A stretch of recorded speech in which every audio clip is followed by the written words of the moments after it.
Renowned cardiologist Pim Van Lommel has written a book based on his interviews with hundreds of heart patients at his hospital who had all clinically died of cardiac arrest before being resuscitated. A significant percentage of these patients reported a near-death experience. The evidence Dr. Van Lommel has gathered supports the validity of the near-death experience and suggests that scientists should rethink their theories on the nature of human consciousness. Dr. Van Lommel offers a new paradigm for the 21st century that could change the way we view death and how we live our lives. Dr. Van Lommel, thank you so much for inviting me here for this interview. You're welcome. Now, I'd like to begin by asking, I imagine that you can empathize with scientists and physicians who adhere to a strictly materialistic paradigm because you were one of those yourself at one time. So how did your orientation begin to change? Yeah. Well, I'm a cardiologist, so I had the privilege to have patients who survived cardiac arrest. And after reading a book about near-death experiences by George Ritchie, Return from Tomorrow, who had a near-death experience as a medical student in '43, I just started out of curiosity to ask patients who survived the cardiac arrest if they could remember something of this period of unconsciousness. And then, to my big surprise, within 2 years, out of 50 patients I asked, 12 patients told me about the near-death experience. And that's the moment my scientific curiosity started to grow, because of, according to our current medical knowledge, it's impossible to experience consciousness during cardiac arrest when circulation and breathing have ceased. So this is how it started for me. Were you comfortable expressing your curiosity to your fellow physicians?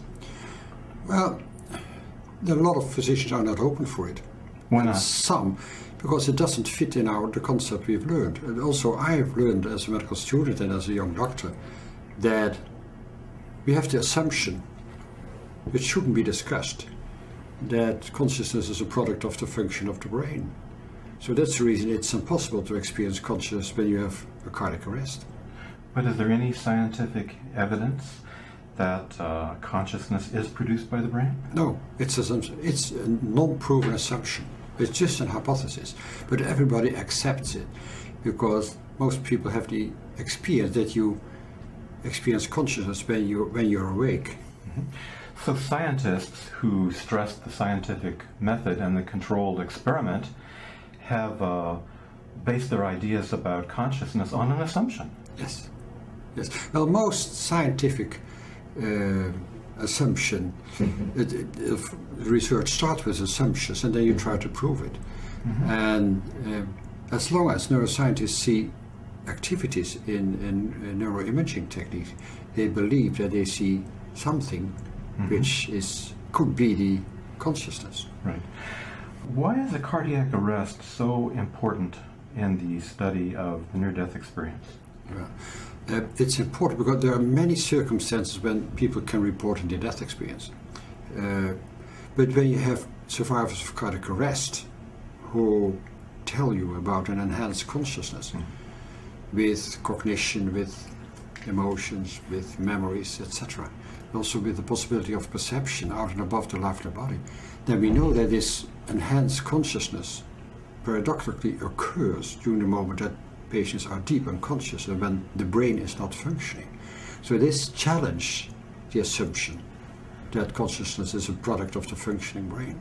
Mm-hmm. When you began to hear these stories about people telling you what happened during a period of the so-called unconsciousness, what one item from the near-death experience impressed you the most?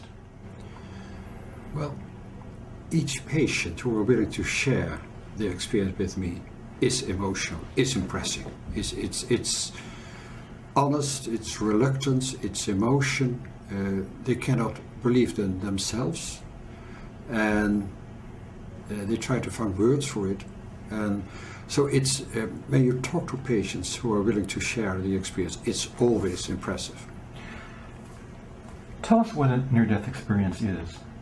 Yeah, well, the near-death experience for me is the reported memory of all impressions during a period of an enhanced consciousness, a special state of consciousness with specific universal elements like out-of-body experience, a tunnel, a light, a life review, or meeting deceased relatives, or meeting a border. So these kind of elements have always been reported during all times, all religions, and all mankind.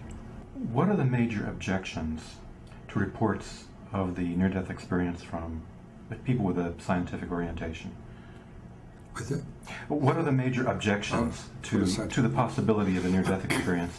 Why do they say that this is not possible? Well, it's because of the assumption that the consciousness is a product of the function of the brain. And there have been a lot of retrospective studies done, and there was still people believed that the explanation of the cause, the content of an NDE, was just lack of oxygen, or the fear of death, or medication, or hallucination, or whatever. And so it doesn't fit in our current medical concepts that it is possible. So according to most scientists who specialize in consciousness research, consciousness arises entirely from the matter that comprises the brain. Therefore, our consciousness is nothing other than the expression of a machine controlled by classical physics and chemistry, and our behavior is the outcome of nerve cell activity in the brain. What this means is, isn't it true that there's no free will and we're essentially robots? If they would be right, then there would be no free will, and consciousness is just an illusion. Yet there is evidence that consciousness can control the brain? Yes, this what is called neuroplasticity. That is, that the function and the structure of the brain can change due to changes in consciousness, which is well known, like say in placebo effect. When you receive medication, a placebo medication for depression, or for pain, or for Parkinson's disease, then you not only see the clinical improvement of those patients, but when you do neuroimaging technique, you see those centers who are involved in pain or depression or in Parkinson's disease are also improved. So you see changes in the brain due to the concept that people believe that they are treated. And also in mindfulness training or in meditation, long-term meditation, you see changes in the brain due to these techniques. So changes in consciousness give rise to change and function and structure of the brain. Your study was significant because many of the reports of near-death experiences were retrospective, and yet your study is progressive. Why is the progressive approach to the near-death experience more significant? It's called prospective. Prospective, I'm sorry. Prospective. Prospective. Prospective is that you, what we did in the Dutch study, we started in '88, with all 344 consecutive patients who survived a cardiac arrest. So you have a medical situation, which is cardiac arrest. And from this position, you ask patients if they have experienced something. When you have a retrospective study, then you ask patients if they would, by advertisement of after lectures, if they would come to you and tell about their death experience. But you never know who will come and who will not come. People are not able to talk about experience, will not come. So there's an enormous amount of selection of patients when you do retrospective studies. And you cannot find out what really the medical circumstances were when it was 20 or 30 years ago. So in this prospective study with cardiac arrest, we know exactly that patients were clinical death, which is period of unconsciousness due to the ceasing of circulation and breathing. And all those patients will die within 5 to 10 minutes if resuscitation is not started. So they are in the beginning of the process of dying. And if you do not resuscitate those patients, they will die within 5 to 10 minutes because of irreversible brain damage. So this is a kind of situation where you know exactly what's going on in the brain. And in these circumstances, you can really look after, you can put all the medical documents, you can ask patients about the psychological factors, you can see what medication we're giving, etc. Mm-hmm. So you can look after all the factors who could explain the causal content of an NDE. Okay. So this must have puzzled you. Well, how is consciousness possible during a period in which a person has experienced cardiac arrest? And from your book, I see that you cited the 2005 Journal of Science, which published a special anniversary issue featuring 125 questions that scientists have so far failed to answer. The number one question that scientists have failed to answer is, what is the universe made of? Followed by the number two question, what is the biological basis of consciousness? And in your book you said that you would reformulate this question to, does consciousness have a biological basis at all? So where did this question lead you? Well, first, why did they ask this question? This is because of the result of our study. Because what we found in our prospective study of the 344 patients, that 62 patients, 80%, reported a near-death experience, and 282 patients, 82%, did not report a memory.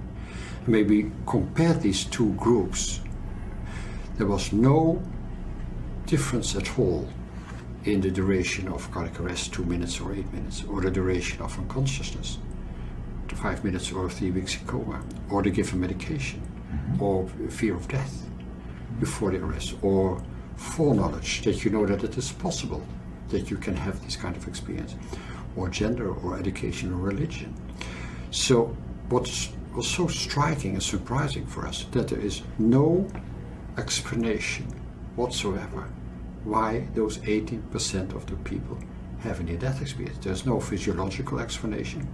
So the lack of oxygen to the brain is not an explanation at all, because all those 100% of those patients had anoxia of the brain, lack of oxygen. There's no pharmacological explanation because the medication had no influence at all. There was no psychological explanation. So we came to the conclusion that there is no explanation, well-known explanation, why people have this experience. But the experience is enhanced consciousness during a period of cardiac arrest when the brain is not functioning. Mm-hmm. So the second thing for us was, how do we know that the brain doesn't function? And then afterwards, when you have those answers, you can ask the question, is there a biological basis anyway for consciousness? I see. So where did that question lead you? Yeah. But should I first tell you that we know that the brain doesn't function? Mm-hmm. Because I think that's important. Okay. All right. And then you come to the conclusion. Because first you have to scientifically prove that the brain doesn't function. Because there are a lot of scientists, materialistic scientists as well, it is as if a patient is unconscious during cardiac arrest, but when they report consciousness, then they must have been conscious. So the brain must have been working somewhere, because they keep on the concept, the assumption, that consciousness is a product of the brain. So when you can prove that the brain is not functioning, then you can discuss the never proven assumption that consciousness is a product of the brain. So we know from some studies with induced cardiac arrest in people and also in animals, that when you induce cardiac arrest, for instance, when you do an implantation of ICDs, internal defibrillators, then you have induced cardiac arrest to do testing that you are sure that it is functioning. Then you see that within 1 second, the blood flow to the brain is 0. People are unconscious within 1 or 2 seconds. The body reflexes are gone, which is a function of the cortex of the brain. The brainstem reflexes are gone. So the gag reflex or the corneal reflex, or you see dilated pupils. The breathing center has gone, which is close to the brainstem, so people don't breathe anymore.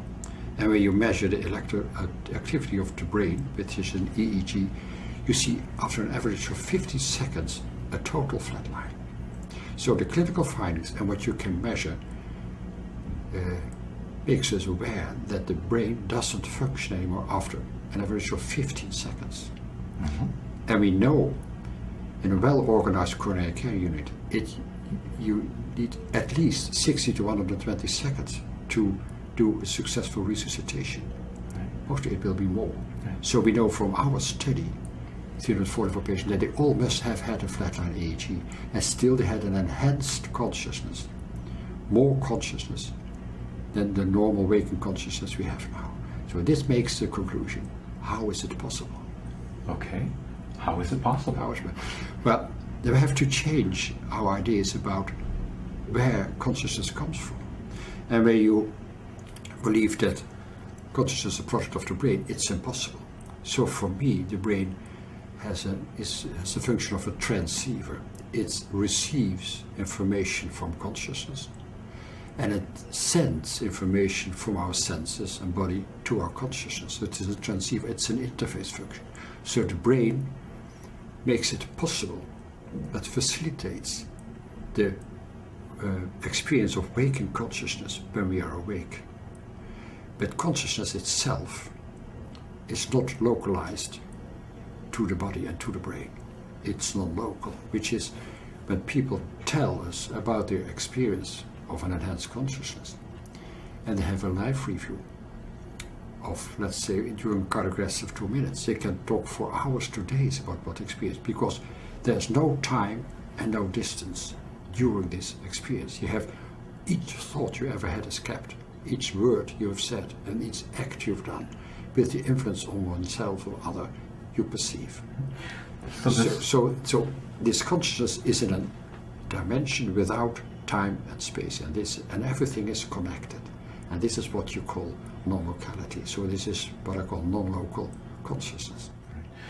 Would it be appropriate to use the word spiritual to describe this state of non-locality? I know that many doctors, many scientists, when they hear this word, it's kind of the kiss of death to their profession. So, but it inevitably comes up. So, would you call these religious experiences, spiritual experiences? I know it gets into quantum territory, but could you? Well, there are so many words which can be used for this kind of experience. They say experience of oneness. They say experience of unity, because everything is connected. They call it mystical experiences in the Middle Ages. It was called mystical experience, or enlightened experiences, of experience of life insight. So there are so many words used for this kind of ineffable experiences, and people change, and they also, and that's an important aspect, we can talk about it later, they have about 100% of those people within that have much more interest in spirituality than before. So there are even atheists? Even atheists. So it's independent of the religion beforehand that you changed. So it's the other aspect of the study we did. We had a prospective study. We have a longitudinal, a long-term study with interviews after 2 years and 8 years of all survivors of cardiac arrest, with a matched control group of patients who did not have an ND, to see if there's a kind of transformation they changed. Is due to the cardiac arrest, or due to the ND, because we didn't know. And we found that the transformation is just the result of the NDE. Right.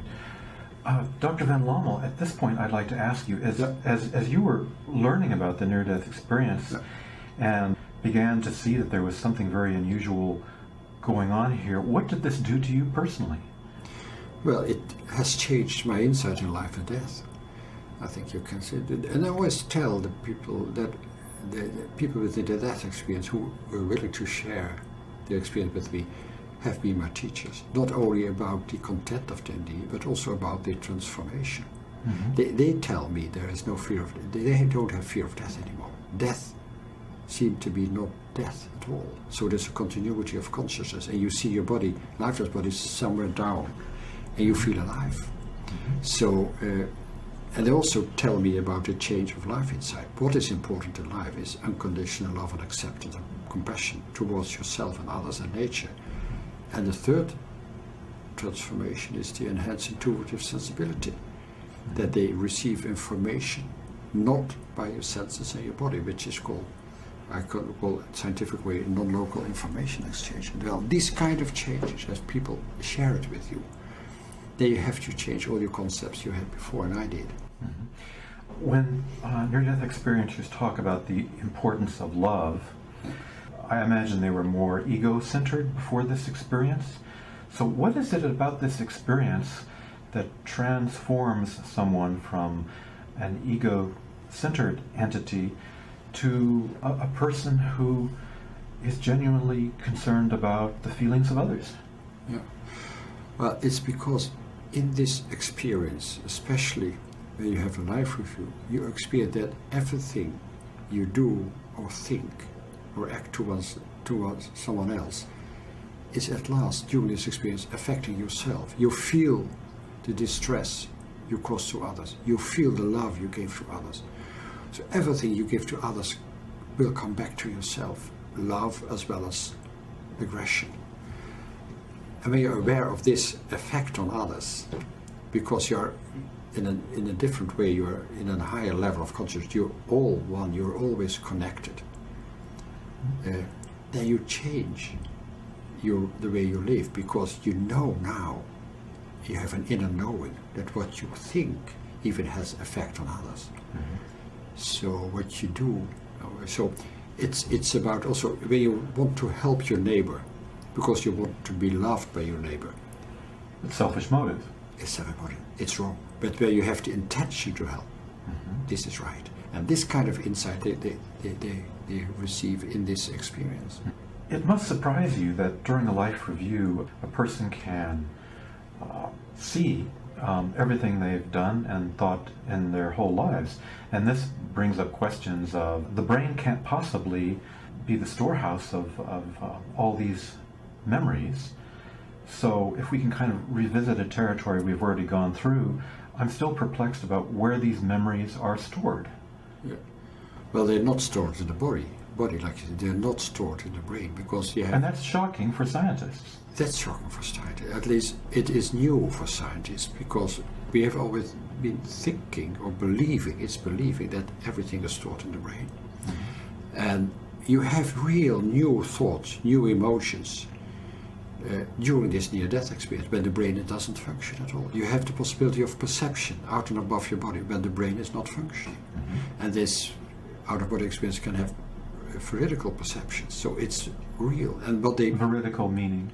Veridical meaning that you can, but they tell what happened to the body during resuscitation is corroborated by doctors and nurses and family members. Mm-hmm. So they tell, I saw this and also this, and say, well, it's right, it happened really. And so you can also corroborate the moment it happened. And you know that this was happening in the middle, mm-hmm. somewhere of the resuscitation. Right. So everything they experience is at the moment that the brain doesn't function. Mm-hmm. So it must be somewhere else. And this is what I call the non-local consciousness, where everything is stored. Right. And people can also see and hear. They can see without eyes, they can hear without ears, and I think there are reports of blind people who've been blind from birth who can see. So this is a great puzzle. How is that possible? I can imagine how it might be possible to have memories stored outside of the brain. That's a stretch, but it's possible to conceive of that. But how is it possible to see and hear without the organs by which we normally think that we see and hear things? Yeah. Well, they don't hear, but they know the thoughts of people. So they don't hear voices, but they know what is said. But they do see. But they perceive. Perceive. I say perceive because it's not by your eyes. Your eyes are closed. And you perceive 360 degrees. You can see details and an overview at the same time. So it's a different kind of perception. And even blind people from birth can perceive. And I know people who have glasses, very strong glasses. They need to see something. And then I know a story of a woman who had a near-death experience, and she was perceiving everything was going on during childbirth, and she nearly died. A lot of loss of blood. And then at once she saw her own glasses down near her bed, and then she realized, I can see now clear. But normally without her glasses she couldn't see anything. It was just crazy. But you can also ask, who is perceiving when you're awake? Because there are electromagnetic informations in the light which comes to your retina in your eyes, and then you got electromagnetic information to your brain. But it is still information. So the question is, who is seeing? Who is transforming this kind of information, which is electromagnetic information in your brain, into a picture we can perceive? This is not your brain who is perceiving. So how do you answer the question, who is perceiving it? That's the essence of who we are. It is consciousness. Consciousness is perceiving. And consciousness is non-local. And non-consciousness is non-local. For those of us who don't understand the concept of non-locality, could you explain that to us? Yeah. So non-locality is a dimension where there is no time and no space. So no distance. So everything is there. When you have a life review, you have access to all information you had during your whole life. Each thought, each word, each act you did or had is kept with the effect on others. But you also can have a flash forward, a preview of things for the future. So in this dimension, the past, present, and future is available. And everything is connected. It's entangled, it's interconnected. So there's, it's an analogy to quantum physics, which is non-local, is connected without time and without space.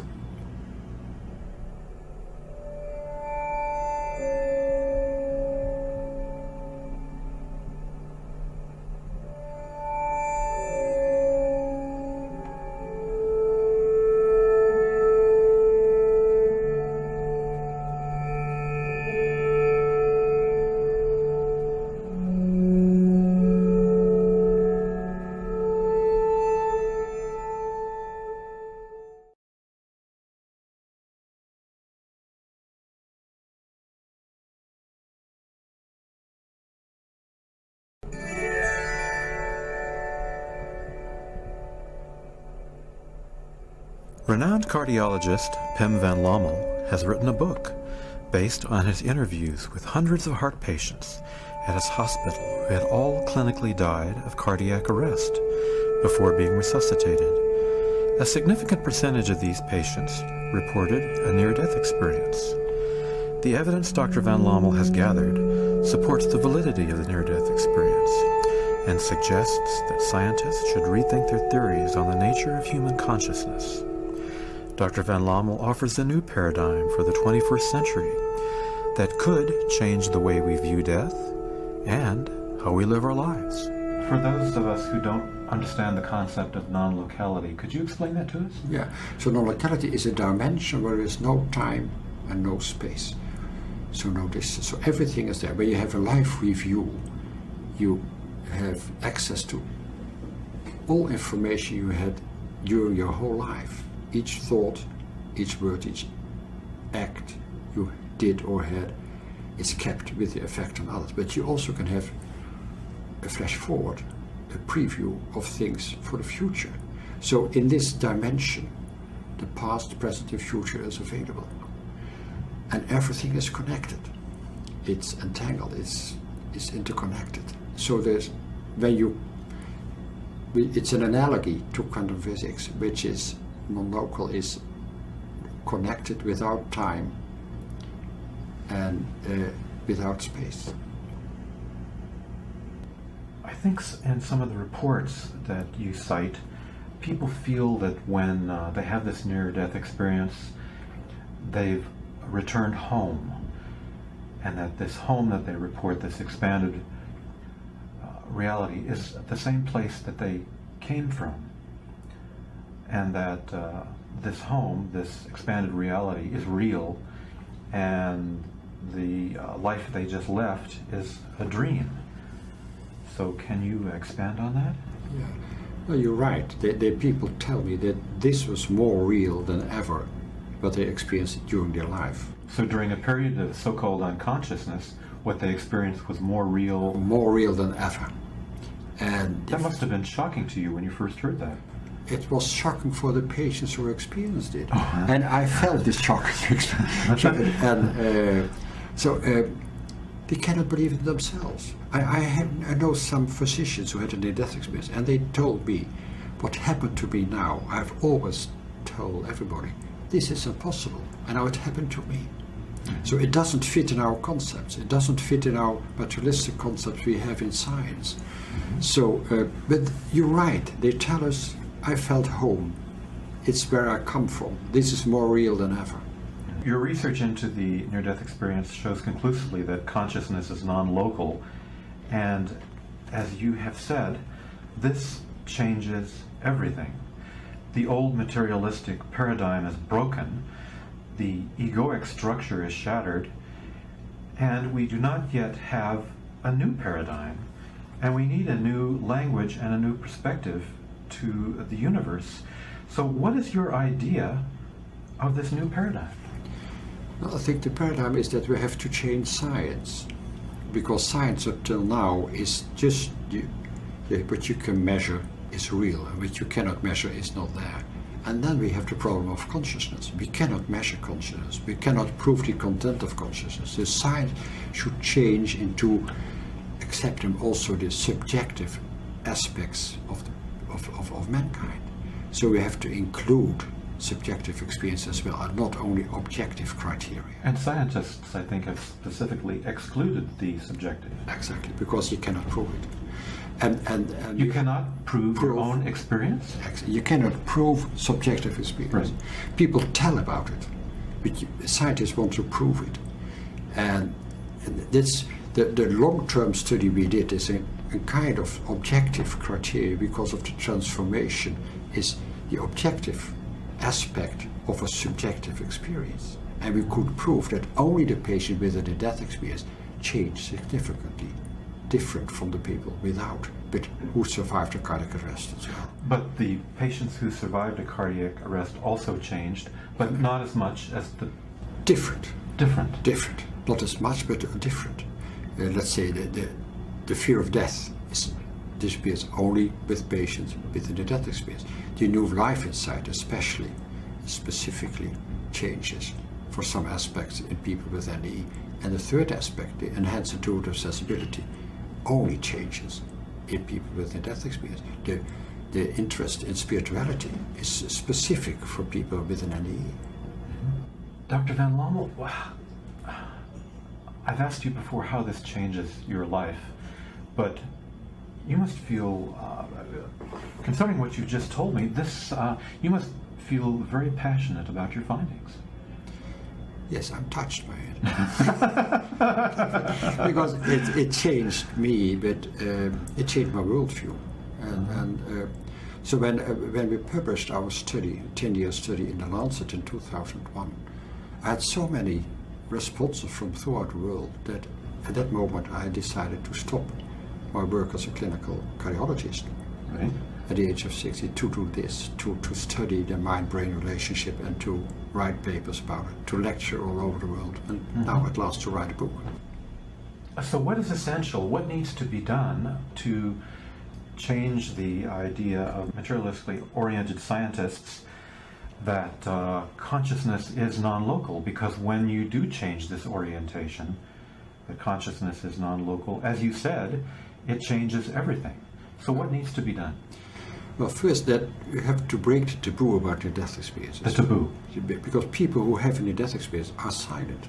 When they try to share their experience with others, it's not accepted by doctors, by nurses, by family members, by partners. More than 50% have a divorce because they change.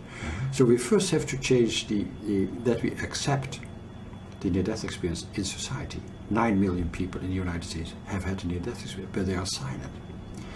Secondly is that we have to change the scientists as well, to give them the information about the near-death experiences and about the conclusions about the mind-brain relationship. And this is why I've written articles, I've written a book, and I lecture also in universities and hospitals and for psychologists, for medical schools, for philosophy schools. So that's the other aspect.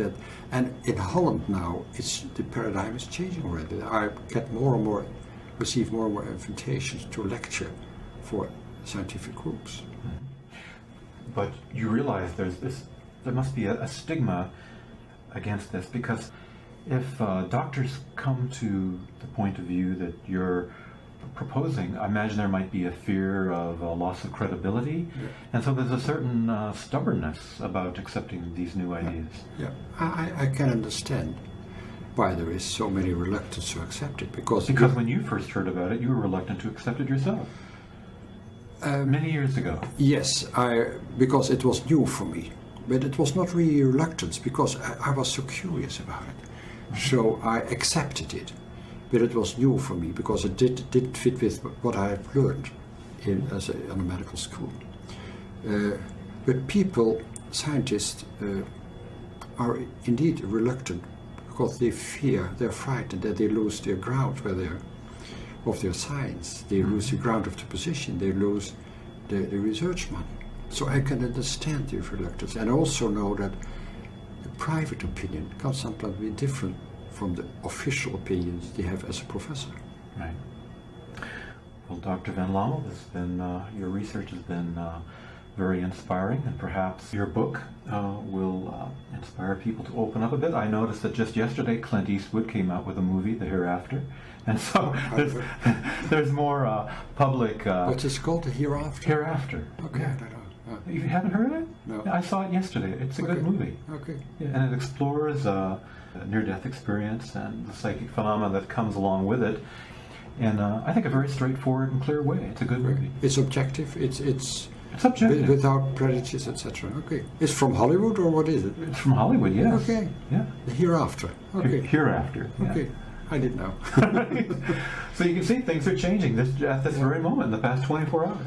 And that's what I mean, that the general public will accept it more easily than scientists. There's also we know that about 50 to 60% of people in the United States believe in some form of afterlife. Mm-hmm. And about the combination of spirituality and belief in afterlife is perhaps even more. But the 200 scientists from the Academy of Science in the United States, only 7% is religious or spiritual, and 93% don't believe anything at all. Mm-hmm. And your opinion also in science is also made by your private opinion about what is possible, private opinion about belief, about religion, about spirituality. And these 200 scientists have the positions in scientific journals, etc. So it's hard to get this kind of subjects into the mainstream science.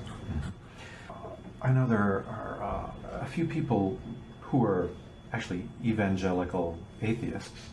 For some of these people, they stress evolution as proof that spirituality is a myth. But, okay, there may be evolution, but that does not take into account the matter of consciousness, which frankly baffles many of these evangelical atheists. So, in your own mind, how do you reconcile consciousness as being non-local with evolution? How did consciousness come to be something that is registered by the brain as a TV receiver, as you imply? I think because I've changed the concept. Where is non-local consciousness? Is everywhere. It has always been. And for me, consciousness is fundamental in the universe. And everything comes from this non-local consciousness. So all the material aspects we see, we perceive and see and construct because of our consciousness. So consciousness is primary, fundamental. And matter will change, like we talked about in neuroplasticity. Your brain function and structure changes because of changes in consciousness. So evolution is a change in the function of a person, of change of people, because of changes in consciousness. Mm-hmm. Okay. There is a quantum view that it's called downward causation. Upward causation is evolution. From atoms we get to molecules, to cells, to body, to brain, and consciousness is an epiphenomenon of brain, an accident, essentially. But the opposite view is downward causation, where consciousness is primary and infusing the universe, as you say, and this consciousness is actually the source of a creation of matter. Would you comment on that? I agree. Oh. That's the second option. I agree. Because that's what I told you. Consciousness is primary. Consciousness is fundamental in the universe. And everything originates from consciousness. And that is a radical view from what we've been used to. Yes, but I'm not alone in this. I know.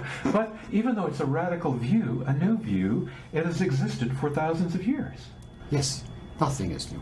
I also have written a chapter in my book, There's Nothing New Under the Sun. Let's say we can come in contact because of the people within the death experience, with a wisdom that has been known for thousands of years in Eastern countries, but also in Egypt, by Plato, by the Kabbalah, it's Hinduism, Buddhism, Taoism, what we call primitive people, primitive cultures. They have known this for always. There's nothing new. But because of the Western science of the last 2 centuries, it has been lost and not accepted anymore. How did this happen? How did it become lost? What precipitated a break with this ancient knowledge? Well, that was Newton with his physics, and Descartes with the difference between body and the brain, and the body and the spirit, or the whatever. So the consciousness. So they said there are 2 different things, and we can just study the physical aspects of a human being, but not consciousness. So consciousness got out. Yeah. I think that in psychiatry, if a patient reported a near-death experience, that would not fit into the paradigm of psychiatric knowledge, and that person might be considered maybe insane or a little bit mentally unstable, and the course of the treatment in that psychiatry would be to disabuse the person of these mistaken notions. So it is really disturbing to me that this paradigm that has been accepted for so long has been used to actually prohibit a person's full potential and to, what is the word? To marginalize him to society. I really find that Western society. To Western society. That's when you have a near-death experience in India, everybody will give the congratulations that they're happy for you that you had a near-death experience. But in the Western community, it's not accepted because it's impossible. So, and I also know people it's perceived as being impossible. Exactly. And I know some people with a near-death experience who were just put in isolation by his psychiatrist because he's just kept on talking about this experience, and it was not accepted. I find that shocking. It is shocking. It is shocking. And it has to change. Because these experiences that make people more loving, more accepting, more curious about the world, less egocentric, a psychiatrist who is supposed to be promoting mental health is actually trying to prevent mental health. It's ignorance. And sometimes I think it's willful ignorance. And willful ignorance is about as bad as you can get. I think so. It's a lot of prejudice. Yeah. And I think when we are open for the changes of people with their death experience, we change the way we live, and everybody can change the way we live if you change your consciousness. Dr. Van Lommel, IANS, the International Association for Near-Death Studies, some years ago, set out to prove the NDE, or non-locality, by using the methods of the materialists. But this has limited use. But if you change your perspective to non-locality, you come from that spiritual place, but you alienate the materialists. So what is the best approach for this? The best approach is that you change your physics. we have to change the old-fashioned Newtonian physics into quantum physics. And in quantum physics, first of all, consciousness is primary. Secondly, we know the concept of non-locality in quantum physics, which has been proven. There's a connection without time, without distance. Two particles are connected instantaneously. There's an interconnectedness, and this is non-local. And this is exactly what people tell us in their near-death experience. So when you accept quantum physics, you can accept the non-local aspects of consciousness as well. If non-locality becomes the new paradigm, how do you imagine that the world will change? Well, I think the most important thing is when we realize that there is non-local connection, that we are connected, that we are connected as human beings. Everybody is connected. So when you start wars or aggression towards others, you do it to yourself as well. When you treat the planet Earth as we do now, you treat yourself as bad. So when you know that everything is connected, you change the way you treat others, and you change the way you treat the planet. And we can't ask for anything better than that. Yes. But we have to think of the future where children and grandchildren will have to live and survive. And they won't survive if we go on like this. Dr. Van Lommel, I'd like to thank you very much for your comments today. You're welcome.